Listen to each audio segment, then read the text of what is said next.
Assalamualaikum warahmatullahi wabarakatuh. Sahabat muslimah, bagaimana kabarnya semua? Semoga kita semua dalam lindungan Allah Subhanahu wa taala di masa pandemi Covid-19 ini.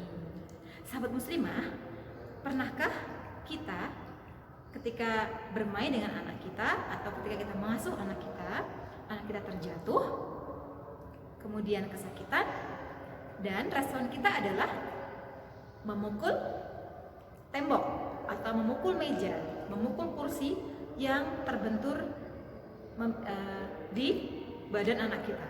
Pernahkah kita seperti itu?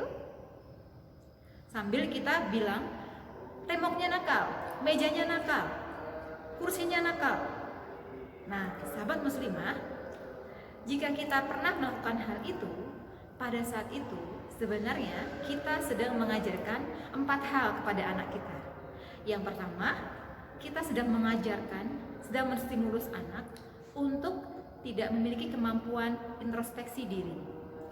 Yang kedua, saat itu anak kita sedang mendengarkan orang tuanya atau ibunya mengajarkan tentang bagaimana caranya kita tidak belajar dari kesalahan yang kita perbuat.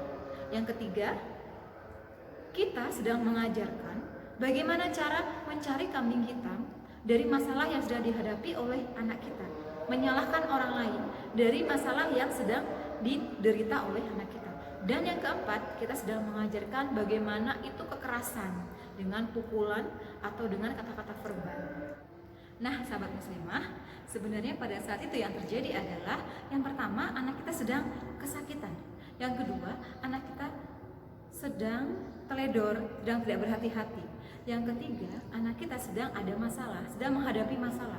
Dan yang keempat, benda-benda di sekitarnya seperti tembok, meja, kursi, itu adalah benda mati yang tidak ada hubungannya dengan rasa sakit anak kita. Nah, sahabat muslimah, kemudian bagaimana kita merespon anak kita? Yang pertama, tanyakan kondisinya. Kenapa, Nak?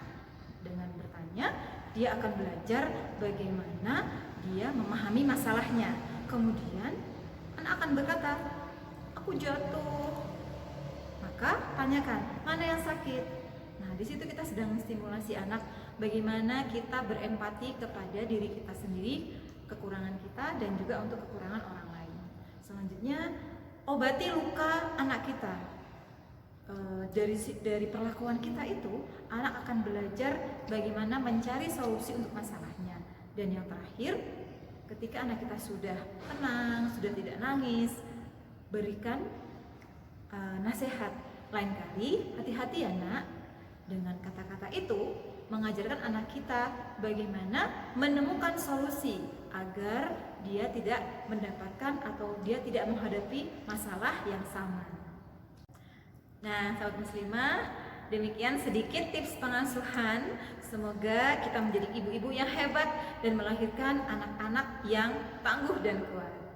Di masa pandemi Covid-19 ini, ingat 3M, mencuci tangan, memakai masker, dan menjaga jarak.